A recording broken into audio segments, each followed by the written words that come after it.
How are you all doing today this beautiful Saturday morning? Still taking in the fresh news from yesterday, I'm assuming. Damn, what a show. What a show. What a day in the arena, right?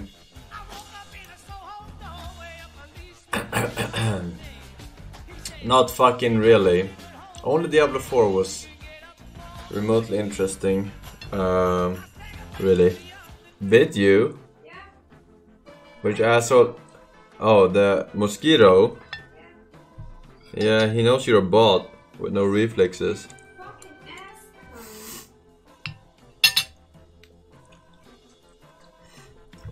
So basically, this guy in the car driving by this hobo is telling the hobo, you get $1 if you show your dick.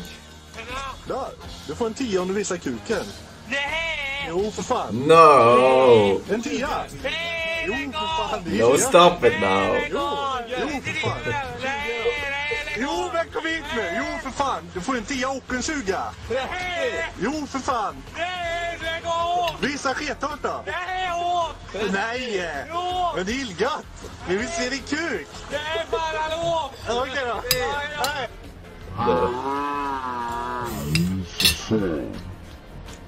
Why is he like this? Is he high as fuck or something? Before streaming? Well, I mean, it's pretty much the same. 300 bits from Diablo Immortal developer. He says, watch the new Diablo Immortal trailer. Is there actually a trailer? Diablo Immortal trailer 15 hours ago. When was this shown? Hang on, I gotta get the last of my pasta. One second.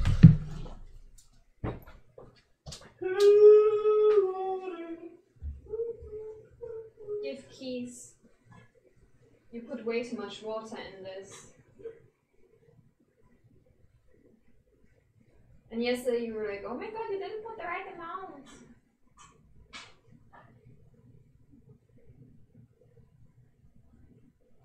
Better less than more. If you put less, then it's thicker. Yeah. Okay, can I have the keys now? Or are you going right now? Yeah, apparently your legs don't work. Orange juice? No. Just buy it. No, I go for you. I'm good. Garlic bread. Alright.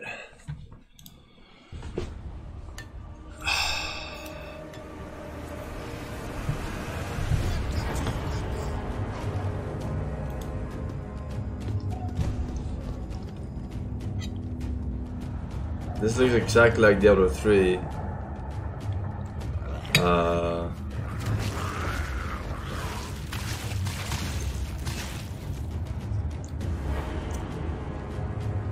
Looks like Diablo 4. Definitely not Diablo 4. Diablo 4 looks very good.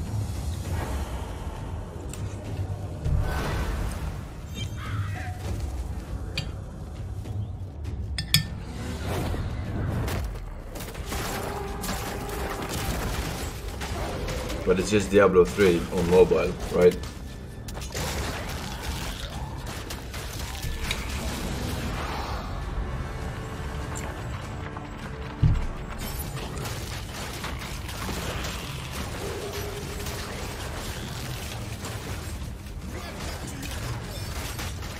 I think. Legendary items. It glows red. That was but a taste.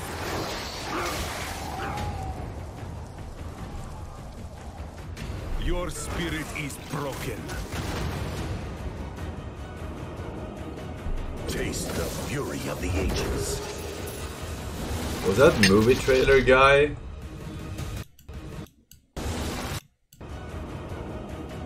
Taste the fury of the ages.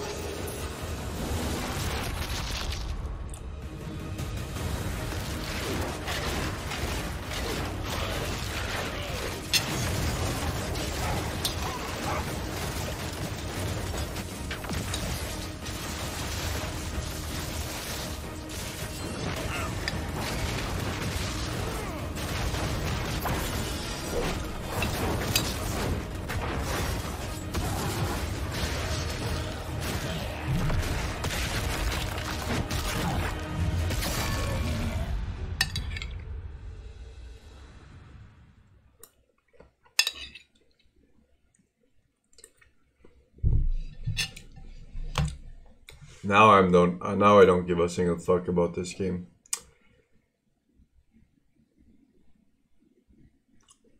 Now we have Diablo 4. I was unironically going to play this game.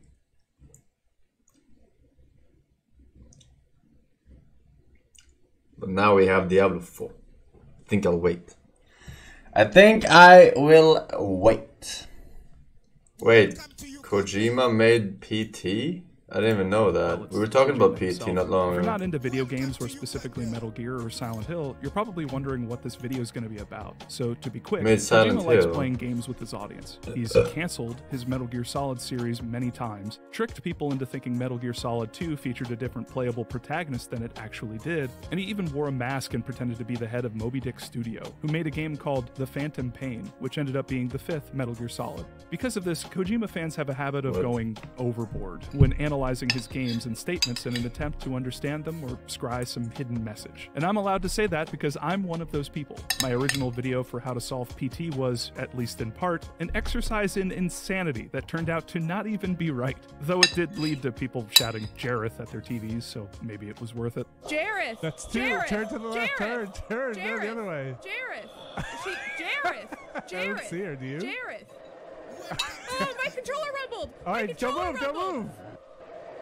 Jareth! Jareth! Jareth!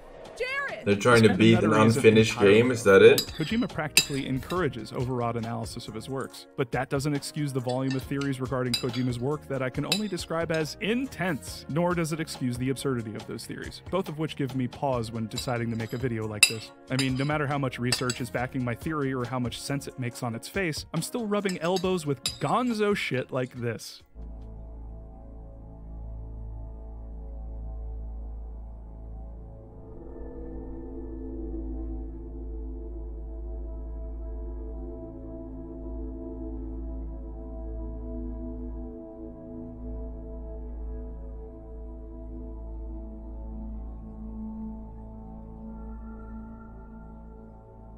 Look, I wouldn't be making this video if I didn't think it was at least somewhat based in reality and interesting to think about. I believe I met those requirements. So, here we go.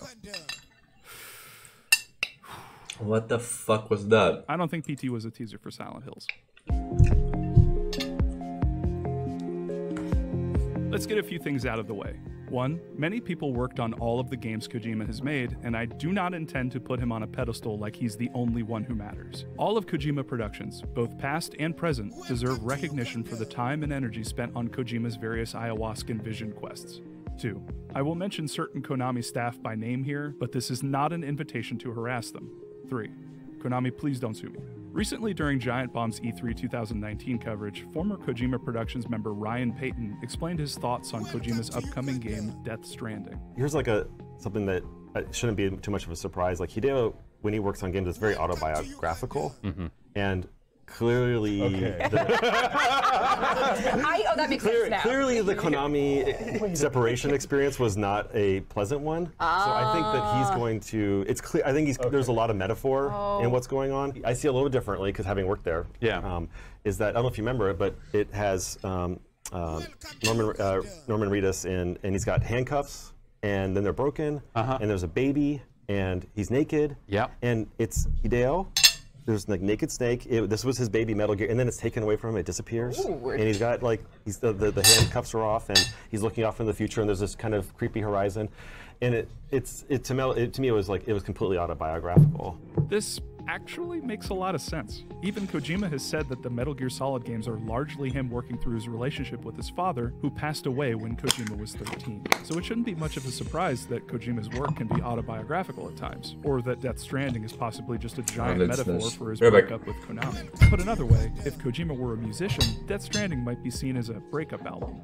I'd posit even the name Death Stranding, which is when sea creatures beach themselves and die for unknown reasons, is directly referencing Konami management's willingness to kill off Kojima Productions for seemingly no good reason.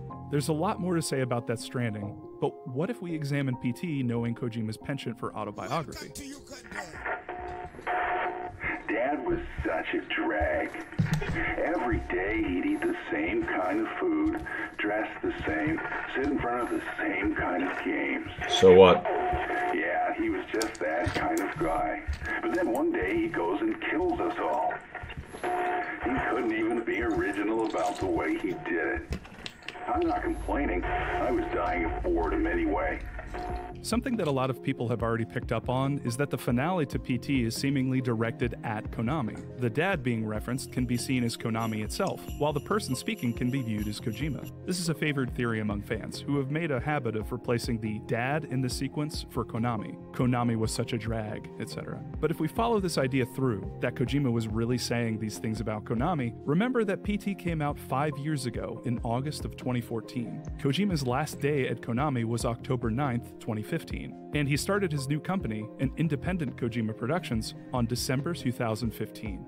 So ending PT by saying, but then one day he goes and kills us all, Kojima was predicting Konami would disband Kojima Productions a year before it actually happened. Of course, someone in a high position at Konami as Kojima would have known this. After all, who knows Kojima's contract better than Kojima himself? But it seems like he hid this information in PT via metaphor. Was Kojima trying to tell us what was going to happen between him and Konami? And was that the only thing he hid in the game? Overthinking it. About a year ago, game journalist Joel Couture, I hope I'm pronouncing that right. Holy shit, imagine Kojima. He's probably like an artist, just throwing some paint on a canvas and then having 20,000 people overanalyze it and be like, yeah, that's what I thought. Kojima Productions in early 2011, deep in the process of building a game engine for the next installment in the Metal Gear series. Kojima Productions had been working on the Fox engine and what came to be known as Metal Gear Solid 5 for many years. I think he had dumped like $100 million or some crazy amount building that engine in the game. Konami, understandably, wanted to use that engine for multiple things. More Metal Gear games, and I guess they're using it for Pro Evolution Soccer right now. From what I've heard, it's a really difficult engine to use. I think Kojima initially said that they were going to license this engine out so students could use it, kind of on the same level as Unreal. That didn't get followed up with anything because it was really tough to work on. But on June 14th, 2011, Konami released a mobile game called Dragon Collection. The game was a microtransaction-filled free-to-play gachapon produced by Hideki Hayakawa, an up-and-comer within the company. According to my own anonymous sources, around this time, Hayakawa approached Kojima about using Metal Gear's Solid Snake in Dragon Collection in some way. Kojima refused, and, according to Joel's source, took it a step further. Now, another thing that I heard was that Kojima was very condescending toward the mobile guys when they weren't proven successful yet. He was working on the next big thing, and they were working on a mobile game. And while this is all rumored, someone may have said something to Kojima, and he said something condescending back about their game. Regardless, Dragon Collection would go on to become a huge success for Konami. Fun fact, Hiroyuki Owaku, writer of Silent Hill 2 and Silent Hill 3, also worked on Dragon Collection as a producer. The development costs of the game were small, but more importantly, it made money hand over fist, supposedly generating something like $1 million a day. The money Dragon Collection was making compared to the development costs of the Fox engine and Metal Gear Solid 5 began to sow doubts about Kojima in Konami executives' minds, including that of Konami's chairman of the board and co-founder, Kagemasa Kazuki. In this situation, a lot of the higher-ups were thinking, this low-cost game is making millions of dollars a day, and we have Kojima's studio asking for millions and millions more to finish this game. Seeing it from the executives' point of view, this is crazy. They had built up 3 new studios, had suddenly gone from 1 studio in America to 3 or 4 on the West Coast alone, so they were just hemorrhaging money. So I think this whole thing with Kojima was at a boiling point already. Looking at archived news releases on Konami's site that have now been erased, we can track Hayakawa's meteoric rise within the company. On November 2nd, 2011, 5 months after Dragon Collection was released, Hayakawa was promoted to corporate officer. On October 31st, 2013, Konami announced that Hayakawa would be promoted to senior corporate officer. And on July 3rd, 2014, he was promoted to vice president of Konami Japan, replacing Hideo Kojima. July 3rd, 2014 is also the date the management structure at Konami was split between clearly executive and content officer roles. Hayakawa was put on the executive team, while Kojima was shifted to the content officer team. Hayakawa's promotions and the shifting of Kojima's role within the company clearly show how Kagemasa Kazuki and Konami's board of directors felt about Kojima's production philosophy versus Hayakawa's. And on April 1st, 2015, did he fire him, do you think? Hideki Hayakawa, the or did he leave because he was too proud to be under a mobile game developer? President of Konami. A month later, Hayakawa announced in an interview that Konami would be doubling down on the model that made Dragon Collection so profitable. We will pursue mobile games aggressively. Our main platform will be mobiles. Following the pay-as-you-play model of games like Power Pro and Winning 11 with additional content, our games must move from selling things like items to selling things like features.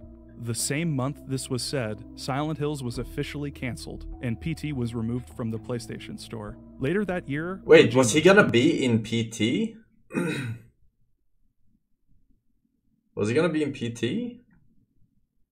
Oh. The man who advocated for the old way of making video games at Konami no longer worked for the company. But not before the release of Metal Gear Solid 5, which was criticized for featuring microtransactions and not being fully complete.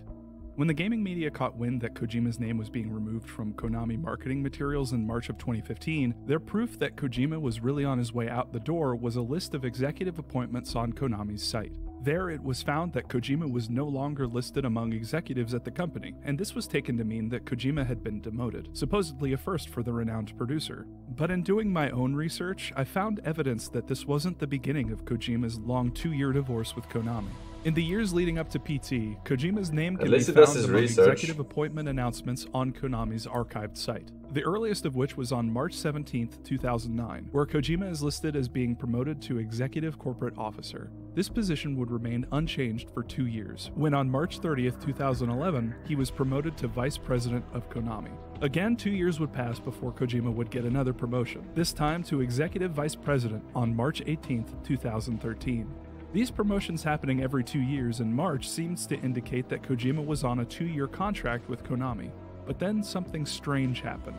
On October 31st, 2013, Kojima was demoted to Senior Corporate Officer, a huge step down from his previous role as EVP of Konami, and not on schedule with his previous title changes. I know that. This might mean that his contract was renegotiated from the one made earlier that year. Considering Dragon Collection had proven to be a considerable moneymaker for more than a year by this point, and Hideki Hayakawa was promoted to Senior Corporate Officer the same day Kojima got demoted, we can guess why Konami did this. But the thing that makes this strange is the timing. PT was released on August 12, 2014. That's what happens when you flame your teammates. Was demoted and his contract potentially renegotiated in October 2013. That means Kojima was demoted 10 months before PT's release. You got fired, so you drowned your sorrows in booze. She had to get a part-time job working a grocery store cash register. Only reason she could earn a wage at all is the manager liked how she looked in a skirt. You remember, right? Exactly 10 months back. Around the time that Kojima first announced PT, Gamescom 2014, what I was told was that Konami had said not to show it at Gamescom. They had told him not to show it, and the main reason for that was that Konami didn't have the whole contract lined up. Kojima, being the tail that wagged the dog, did it anyway. There might be a reason he was so adamant about showing it at Gamescom even though it wasn't supposed to be shown there. Maybe there was a special reason. You never know with Kojima, right? There may have been a specific date or another reason offering some meta-level clues.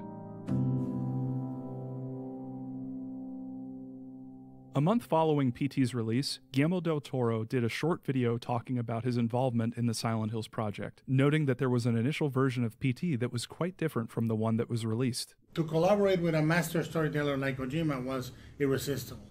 We talked for concepts, we talked about tools, we talked about many things in his headquarters in Tokyo, and then he sent me the first version of the playable teaser, which was very different than what you played Mexican now. I saw it, loved He's Italian, I think. and commented so. And then time passed and we continued exchanging ideas, and then came the version of the playable teaser. Is Mexican? Really? So now. Cross-referencing this with Kojima's various interviews and tweets reveals a rough idea of PT's development timeline. A Mexican On September Italian. 27th, 2012, Kojima announced that he'd be making a new Silent Hill project, saying, "In the past, I've mentioned Silent Hill in interviews, and as a result of that, the president of Konami rung me up and said he'd like me to make the next Silent Hill." On April 29, 2013, Kojima voiced his interest in having Norman Reedus play a part in a new game. Then, on June 10, 2013, Kojima tweeted about having met with Guillermo del Toro, and a month later, on July 20th, he posted a photo of him and Norman Reedus. Based on these tweets, it seems likely that production on a Silent Hills teaser was in full swing by July 2013. The prototype teaser that Guillermo mentioned in his interview, which was later shown at TGS 2014, was probably sent to him mid-2013. How do I know this? In the final version of PT, there are two overt references to the 1938 War of the Worlds radio broadcast from 75 years ago. But by 2014, the time PT was released, that infamous broadcast was 76 years old. Why keep this seemingly inaccurate reference in the final version of the game? I propose that this was done to point out the original intended release date of the Silent Hills teaser, October 30th, 2013, which was meant to coincide with the War of the Worlds radio broadcast as well as Halloween. After all, what better time to release your horror game? But, as we found out earlier, this would be the month that Kojima would get fired or demoted, throwing his plans into disarray. Anonymous sources at Konami have said that Kojima's firing had to do with him spending too much money without making it back. So imagine being a Konami executive, already frustrated with Kojima's antics and reckless spending, getting the news that not only is he not finished with the Fox engine or Metal Gear Solid 5, but now he wants to start what will likely be years of development on a new Silent Hill game that will involve a big-name film director and star an incredibly popular actor who will almost certainly cost a massive amount of money. It's really not hard to see an exec at least pumping the brakes on Silent Hills, or at most, being entirely fed up with Kojima's disregard for Konami's bottom line and convincing the board of directors that he needs to go. Why? Because there's this new guy named Hayakawa who's making us an insane amount of money with his Dragon Collection game. And he says that he can keep doing it with other mobile games. Look, we've already spent all this money on Metal Gear Solid 5 and the Fox engine, and we have yet to make our money back on it. So let's give Kojima 2 years to finish MGS5. Our final contract with him will end October 9th, 2015, but we'll make him sign a 2-month-long non-compete, so his contract won't officially end until December. If the press asks where he is during the non-compete, we'll just say he's on vacation. And let's make sure that MGS5 has microtransactions, because all those profitable mobile games have those. Oh, and Silent Hills? I don't want to hear anything more about it. Exactly 10 months back from PT's release date was October 12th, 2013. Based on his Twitter, Kojima at that time was in America visiting his LA studio. If I'm right, at some point that day, he got a phone call from Konami HQ in Japan.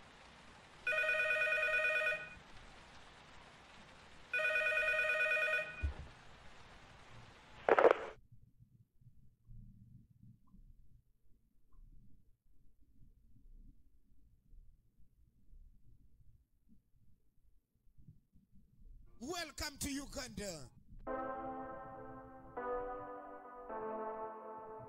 Imagine being Kojima at this point. The company you've given your life to for 27 years just informed you that you have 2 years to wrap up what you're working on and get out. That annoying dude who kept saying mobile's the future, he just got promoted and will replace you as vice president. It's very likely you were forced to sign an NDA, aka a non-disclosure agreement, so you can't talk to anyone about this as to not affect your former employer's bottom line. Plus, you're going to lose all rights to the game series you helmed for 26 years. And the game engine you've poured all your hopes and dreams into for 5 years will no longer be yours. It's going to be used to make pale imitations of Metal Gear and soccer games. I'd be pissed. Months later, Kojima would meet Nicholas Winding Refn, the director of the movies Drive and The Neon Demon, and the two became fast friends. The first time Kojima met with Nicholas on Twitter is March 11th, 2014, saying the two talked over creation. The tweet ends with an emphatic fist and features Kojima and Nicholas posing as if they were preparing to do battle. When Ground Zeroes released a week after that tweet, on March 18th, 2014, things between Kojima and Konami seemed fine to the outside observer. But with the benefit of hindsight, we can look back on this game and notice some oddities.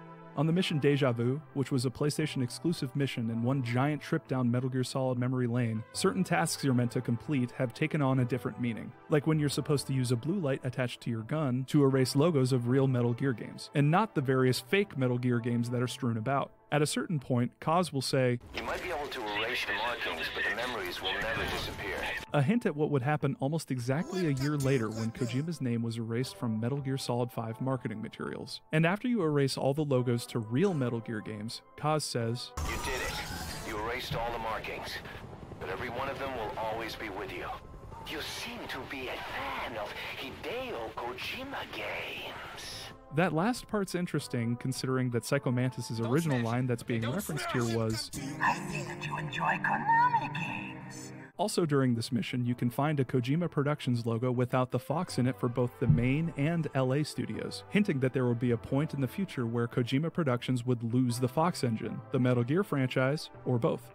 3 months later, on June 12, 2014, Kojima was interviewed by Time, who asked him why he came back to the series when he said he'd stopped making Metal Gear Solid games after MGS4. Kojima responded by saying he originally wanted his younger staff to helm MGS5, but numbered MGS games turned out to be too big for them. He ended his answer by saying, "And this time, I'll say it again, this is the last one. Not the last Metal Gear, but the last one I'll work on." But Kojima wasn't going out without a fight. At some point before or around this time, Kojima realized his staff had already done all this work on a teaser for Silent Hills back when it was actually going to happen. The concept trailer was neat, and it was an absolute shame it would never come to pass. But what if he could tweak it to create a small, unrelated game with a hidden message? A gauntlet of absurd puzzles with a trailer for his unfairly cancelled Silent Hills project at the end. After all, as long as his staff kept the secret, none of the execs actually played video games, so they wouldn't beat it and shut it down prematurely. Besides, once people found the trailer, the cat's out of the bag. Kojima could get his Sony contacts to silently put this new game on the PlayStation Store and announce it at Gamescom 2014. But what about the other people outside Konami who were involved with the Silent Hills project? After all, Kojima didn't have any of their contracts finalized. He'd have to meet with them to let them in on what he was planning, and gain a little confidence along the way. July 22nd, 2014, had reunion with one of my soul warriors, Nicholas Winding Refn, who visited our LA studio. Now I'm fully charged. July 24th, 2014, reunion with my another soul warrior, Guillermo del Toro. Had soul fight and hug. I feel I'm charged. July 24th, 2014, had reunion with one of my soul warriors, Norman Reedus. It's been for half a year. I feel I'm charged. This game Kojima Productions was making was no longer a teaser for Silent Hills. The previous version was, absolutely, but not this new one. This new one was Kojima publicly shaming Hideki Hayakawa, Kagemasa Kazuki, and the rest of Konami's executives for a long list of huge mistakes he felt they were making, up to and including firing him. But it was again, autobiographical, but they're making $1 million a day on a fucking mobile game. Being They don't through give a its fuck. references to specific dates. PT was more than a great little horror game. It was an extremely creative way of getting around an NDA. Can you tell me what you want to eat tonight or whatever? One of the reasons I like this theory so much is because it doesn't just explain bits or pieces of the game. All of a sudden, everything about PT comes into focus in a way that it never has before. From the cryptic lines to the colored flashlights, all these things that were once mysterious have newfound meaning. Take, for example, Lisa. What was once PT's de facto YouTube thumbnail, Lisa can now be interpreted as the Fox engine itself, killed by Konami, potentially her husband in PT, through their limited vision of gaming's future and the ousting of Kojima. Lisa is shown resurrected and pregnant, meaning Konami still wanted to use the Fox engine to create more games after they fired the people that made it. The Sync Fetus's monologue hints at this. She had to get a part-time job working a grocery store cash register. Only reason she could earn a wage at all is the manager liked how she looked in a skirt. This seems to say the only reason Konami executives wanted to use the engine was because they liked how it looked, a reference to its graphical quality and rendering capabilities, despite how difficult it was to use. The working a grocery store cash register line may reference microtransaction-heavy games it could be used for, or other games that weren't utilizing the full potential of the engine. The Sync Fetus could also be seen as representing the Silent Hills project itself, a game for the Fox engine that wasn't allowed to come to full term. 204. What's so special about this, the Fox engine? Being that the 24th of August, 1963 Why is is Kojima's birthday. With why is this he crying about if it's Kojima annoying seems to be work saying with? that Konami executives, or possibly Kagemasa Kazuki specifically, became enraged by Kojima, largely due to him spending all of Konami's money on the Fox engine, Metal Gear Solid 5, But only and because other he made ventures it. while not being profitable, and that they were driven to destroy Kojima Productions because of Kojima. This is all mirrored in PT, where a father is driven to murder his family because of the number he kept hearing over the radio, 204-863. Several days before the murders, neighbors say they heard the father repeating a sequence of numbers in a loud voice. They said it was like he was chanting some strange spell. In fact, the first time you hear 204-863 in the game, it's said on the radio by a voice urging the listener to give in to paranoia. You can't trust the tap water. Look behind you. I said, look behind you. 204-863. As if to say Kagemasa was paranoid about Kojima taking all the credit for his company. The reason I'm singling out Kagemasa Kazuki is because another anonymous source at Konami sent some emails to YouTuber Super Bunny Hop and said, Kagemasa Kazuki, the CEO of Konami, hates Kojima. Some say that Kagemasa has just gone batshit crazy and doesn't care much about the company anymore. Forbes has also gone on record and said, the first thing you need to understand about Konami is that it is a family business. Kagemasa Kazuki co-founded the company back in 1969, with the ko of Konami coming from his surname, in case you didn't know. Kagemasa is the chairman, while his son, Takuya Kazuki, is president. The board of directors has Kazuki's nephew and son-in-law with seats, and fully 4 out of the 7 internal directors of the company are part of the Kazuki clan in some form or another. So the likes of Hideo Kojima was already somewhat of an outsider to that arrangement. He's also been very adept at handling PR, and subsequently creating a great man myth about himself. And then there's this. I walked. I could do nothing but walk. And then I saw me walking in front of myself. But it wasn't really me. Watch out. The gap in the door. It's a separate reality. The only me is me. Are you sure the only you is you? Was Kojima telling us how he felt when he was let go by Konami? When he was given 2 years to finish MGS5, all he could do was move forward. But then he saw his replacement as VP and member of the board, Hideki Hayakawa. He couldn't just let them get away with this. He had to fight back. He was Hideo Kojima after all. No one could replace him. And that separate reality? That was the one where Silent Hills actually came to be, the game the trailer at the end of PT is for. Another message was only one Konami employees would understand. The Konami you knew is gone. Now, they monitor everything you do. They even have special police that will report you to higher-ups if you do something they don't like. What? You can stay at Konami and live this way, or you can fuck? become one of us, the people who will be leaving with Kojima to form a new Kojima Productions. This is all reflected in the Swedish broadcast. Swedish voice.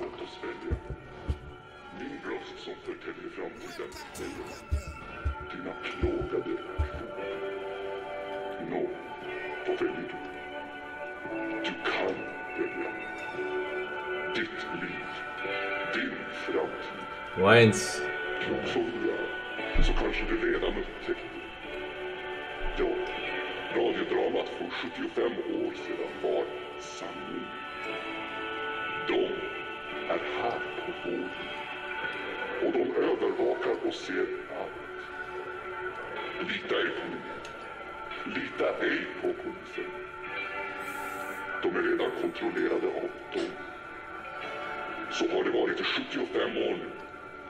Endast vår mästare kan hålla dem. Du har en rätt. En rätt att bli en av oss. Så välkommen till vår värld. Mycket snart öppnas portarna till en ny dimension. 2048. 2048. These aliens, or others, being referenced here might not make sense until you take into account what Kojima would later say after debuting his independent Kojima Productions in December of 2015. Even if the Earth were stripped of life and reduced to a barren wasteland, our imagination and desire to create would survive. Beyond survival, it would provide hope that flowers tinfoil hat as we through fucking the watch, invention man. of play, one new evolution awaits. Kojima Productions. We are Homo Ludens. We are those who play.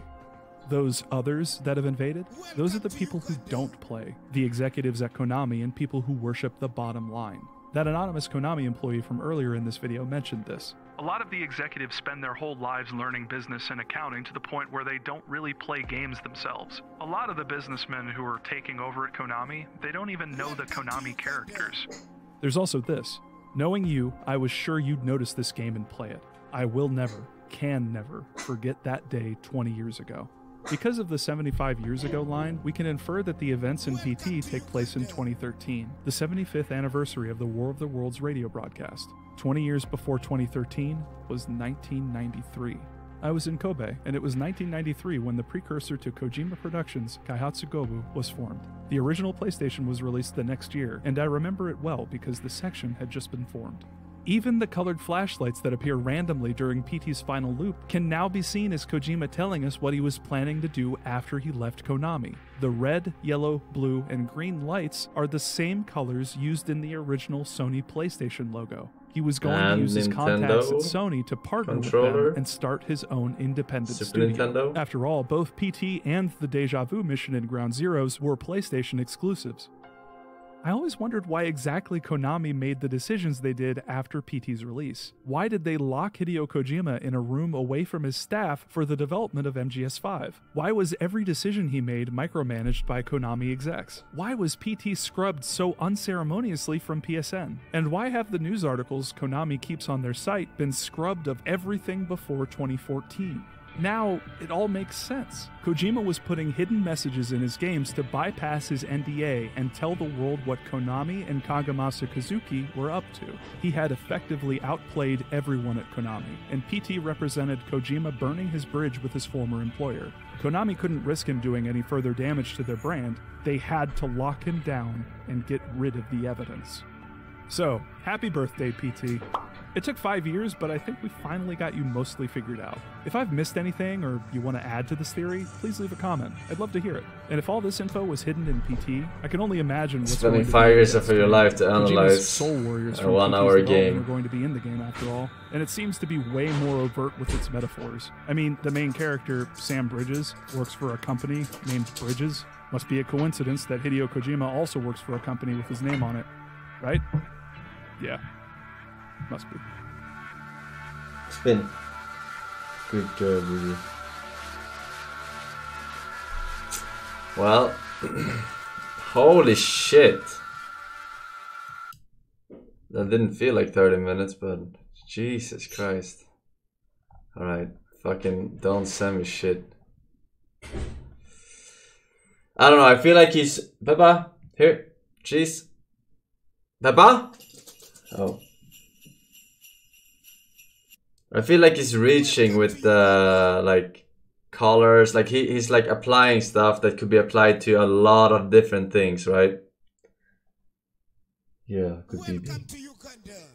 I mean, there is probably some truth in what he's saying, right? Because he seems to be like a hipster, not a YouTuber, but Kojima, right? And he wants to do sneaky shit like that. But I don't know if all he said is true. Something sounded a little bit... This guy is the type of dude to create a 1 hour theory as to why his girlfriend left him. A 1 hour theory? That's not very long though. I think a lot of people do more. Here you go, baby. Well, I get donations all the time. How about that shit? Red Sprend donates 3 and says like to feel good enough of being a doctor. I'm sorry man, no more links. No more link arenas. No barking. You're gonna get the cheese, but no more barking. You have to wait. No. You have to stay. Wait. Get ready.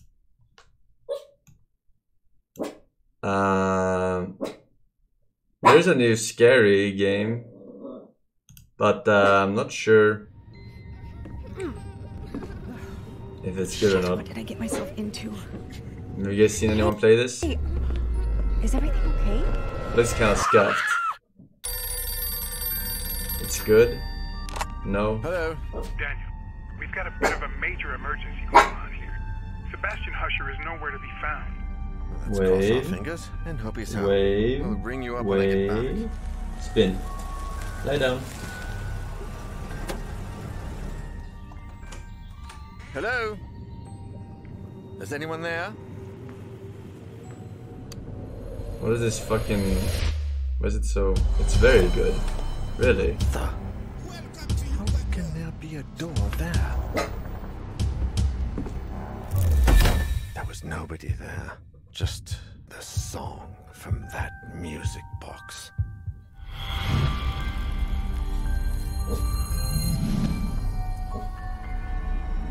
No. No barking, Papa. Wait.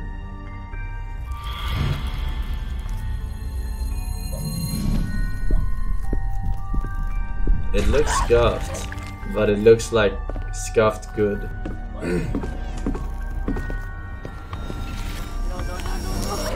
No, no, no, no, no.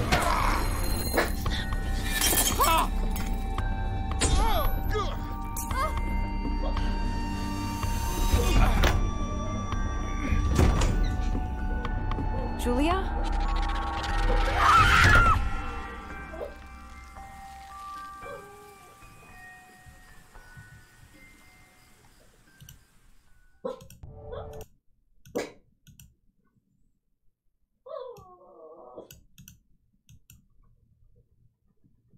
Huh? That looks kind of good scuffed.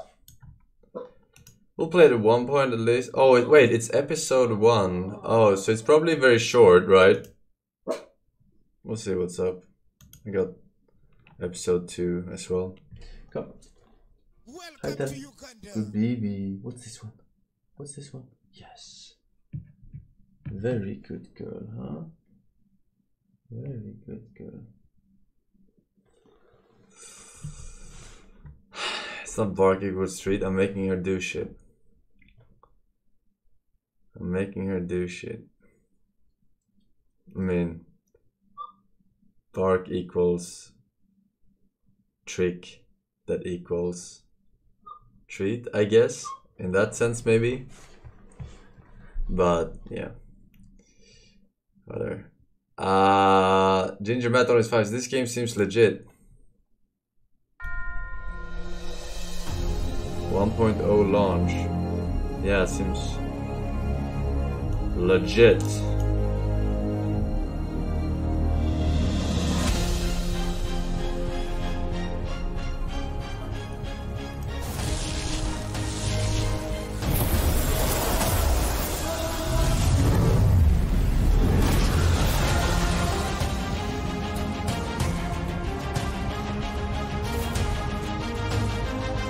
What is this? Wizard Atlas?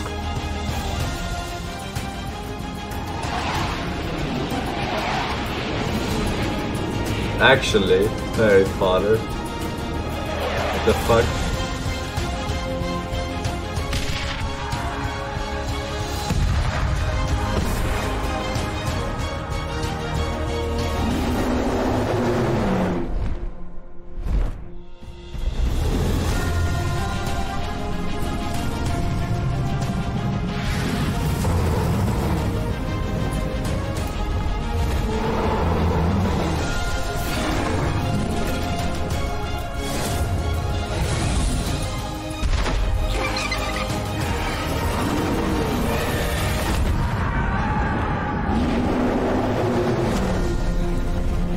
Wait, really? What is this? Is this actually Wizard Atlas?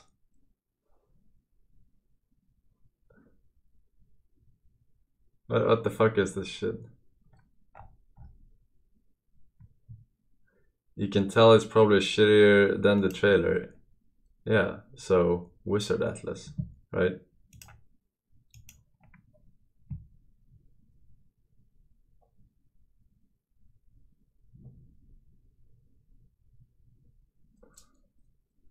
It just released 1.0 launch.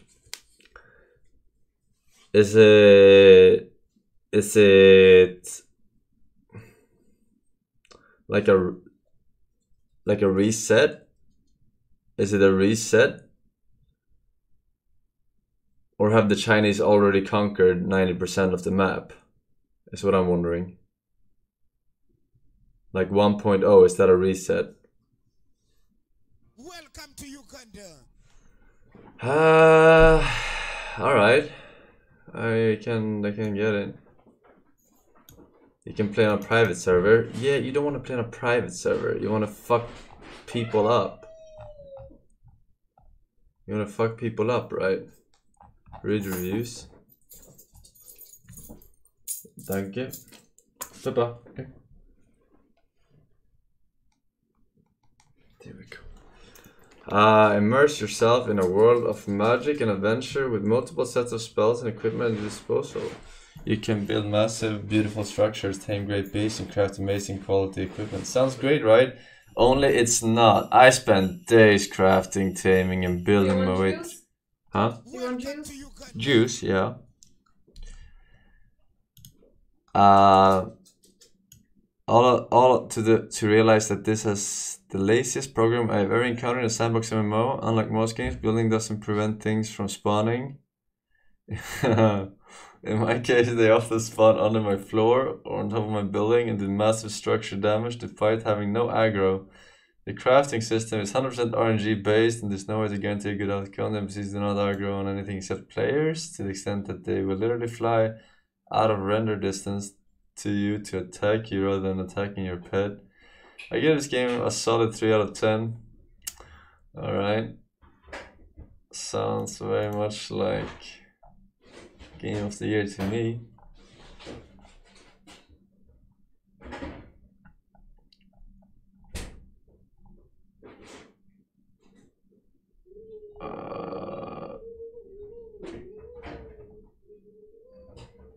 So is there? I just want to know if there's PvP in this game or not. Is there PvP? I didn't see a single PvP from the trailer. Every day I open up my laptop and log onto Twitch. Cause there's a special someone I've been waiting to see. A very special pleb who is kind of piggish. Please Twitch chat. Don't spam falcons. Forsen, don't stop calling hours. And when the chat gives.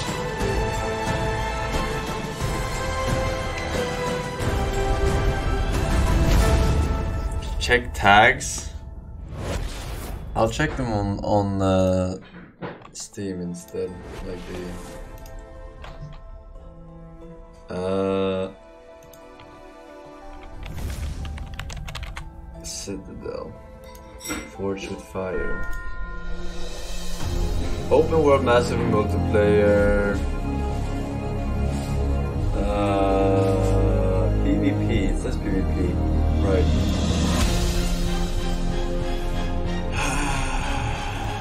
Are we really getting this shit? Welcome to Uganda. You guess which flavor? Guess which flavor? It's new flavor.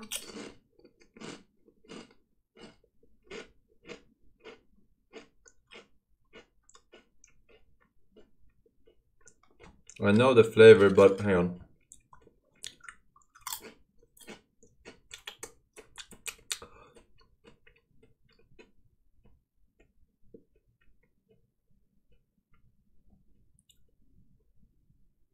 Fuck, I can't tell.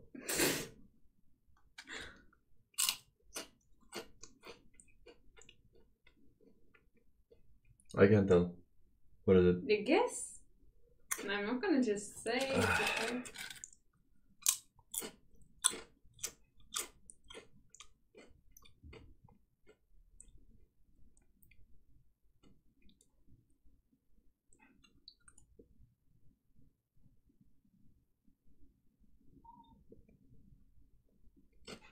Is it something I've had recently?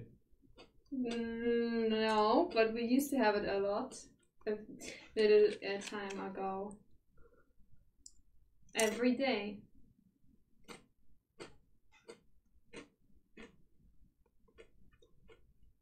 Welcome to Uganda. Is it some pickled shit? It's guac. It's guac. Yeah. Guac flavor. I don't know if I can feel that. Guac, guac, guac. Alright, fuck it, I'm getting the game.